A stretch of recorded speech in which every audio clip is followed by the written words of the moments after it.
ମୁଁ ଶ୍ରୀକାନ୍ତ କୁମାର ଖଟେଇ ସଭାପତି Rotary club Nayagarh.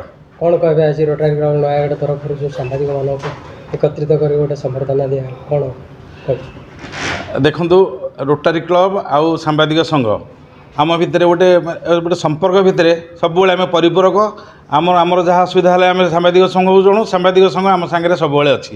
ତେଣୁକରି ବର୍ଷରେ ଥରୁଟେ ଆଜି ହେଉଛି ଓଡ଼ିଆ ସାମ୍ବାଦିକତା ଦିବସ। ବର୍ଷରେ ଥରଟେ ଯେହେତୁ ଆମ ଏତେ ସମ୍ପର୍କ ଭିତରେ ଆମେ ଦିନୁଟେ ସମସ୍ତ ସାମ୍ବାଦିକ ନୟାଗଡ଼ ଜିଲ୍ଲା ସାମ୍ବାଦିକମାନଙ୍କୁ ସମସ୍ତଙ୍କୁ ଆମେ ଡାକୁ, ଏକାଠି ହେଉ, ଆମ ନିଜ ଭିତରେ ନିଜ କଥା ବାର୍ତ୍ତାଳାପ କରୁ ଏବଂ ସୁବିଧା ଅସୁବିଧା ସବୁଥିରେ ଆମେ ଆଲୋଚନା କରି ଏକାଠି ମିଶୁ। ଏପଟୁ ଭାଇଚାରା ଏବେ ଖାଇବା ପିଇବା ଆମେ ଭାଇଚାରା ଅନୁସାରେ ଖାଇବା ପିଇବା କରୁ ଏବଂ ସାମ୍ବାଦିକମାନଙ୍କ ପ୍ରତି ଯେଉଁଭଳି ଭାବରେ ଆମର ଲୋକମାନଙ୍କର ଇଏ ରହୁଛି ଯେ ସାମ୍ବାଦିକମାନେ ନ୍ୟୁଜ୍ ଠିକ୍ରେ କରୁନାହାନ୍ତି କିନ୍ତୁ ଆମେ ରୋଟାରୀ କ୍ଲବ ତରଫରୁ ତାଙ୍କୁ ଏତିକି ସମ୍ମାନ ଦେଉଛୁ। ଆମର ଯେତେବେଳେ ଯାହା ହେଲା ରୋଟାରୀ କ୍ଲବର ଉନ୍ନତିମୂଳକ କାମ ହେଲା କି ଜନସେବା କଲୁ ସବୁବେଳେ ସକାରାତ୍ମକ ନ୍ୟୁଜ୍ କରନ୍ତି। ତେଣୁକରି ଆମ ରୋଟାରୀ କ୍ଲବ ସବୁବେଳେ ସାମ୍ବାଦିକମାନଙ୍କୁ ଖୁସି ଏବଂ ସେମାନଙ୍କୁ ଆମେ ସମ୍ମାନିତ ଆଜି କରୁ।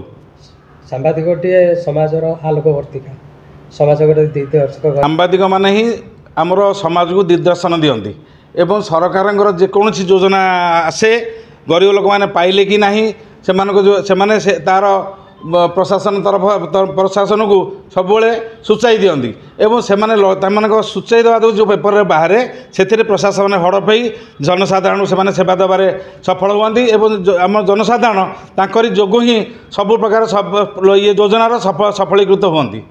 ଦେଖନ୍ତୁ, ଆଜି ହେଉଛି ଓଡ଼ିଆ ସାମ୍ବାଦିକତା ଦିବସ।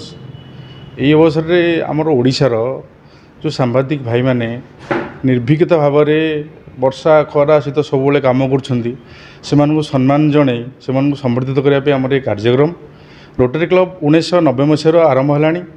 ଏମିତି ଆମେ 5-6 ବର୍ଷ ହେଲା ଏ କାର୍ଯ୍ୟକ୍ରମ କରିଆସୁଛୁ। ମୁଁ ଏତିକି କହିବି, ଯେଉଁ ସାମ୍ବାଦିକ ଭାଇମାନେ ମନ ଦୁର୍ବଳ କରୁଛନ୍ତି କରନ୍ତୁ ନାହିଁ, ସବଳ ହୋଇକି ସମାଜ ସେବା ପାଇଁ ସେମାନଙ୍କର ଏହି ସେବା ଜାରି ରଖନ୍ତୁ। ଓଡ଼ିଶାର ସମସ୍ତ ସାମ୍ବାଦିକମାନଙ୍କୁ ମୁଁ ଅନୁରୋଧ କରିବି, ଆଜି ଏହି ଦିନରେ ସେମାନେ ଦୃଢ଼ ସଂକଳ୍ପ ନିଅନ୍ତୁ, ନିର୍ଭୀକ ଭାବରେ ଲୋକ ସେବା କରନ୍ତୁ।